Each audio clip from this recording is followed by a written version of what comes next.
Déjà, ce qu'il faut faire, c'est couvrir au mieux les besoins des animaux.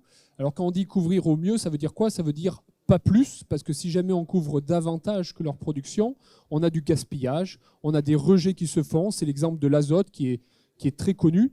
Et puis ni moins non plus, parce que sinon on va avoir des baisses de performance.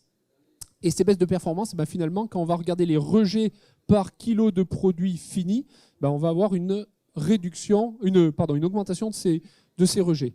Alors, pour arriver à faire ça, la première chose, c'est de bien caractériser les éléments qu'on a, et notamment les éléments présents sur l'exploitation, donc les fourrages.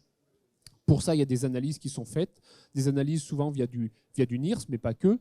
Et Eureden a un laboratoire d'analyse, Capinov, sur lequel il y a un partenariat là aussi qui est entre Capinov et CCPA pour déterminer les valeurs, pour pouvoir les intégrer directement dans le logiciel de rationnement.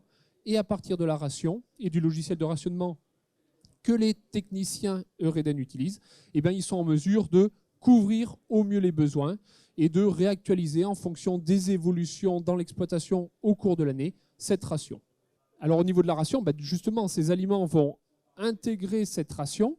Le fait d'intégrer ces aliments-là, va y avoir une baisse qui va être faite au niveau de cette empreinte carbone. Et puis après, une autre chose que je n'ai pas dit au niveau des adjuvants, c'est qu'il y a des adjuvants qui permettent aussi de réduire cette note production de méthane au niveau des animaux. Et on avait fait un essai sur lequel on avait vu une réduction de 6% de production de méthane par produit fini, donc là par kilo de lait produit.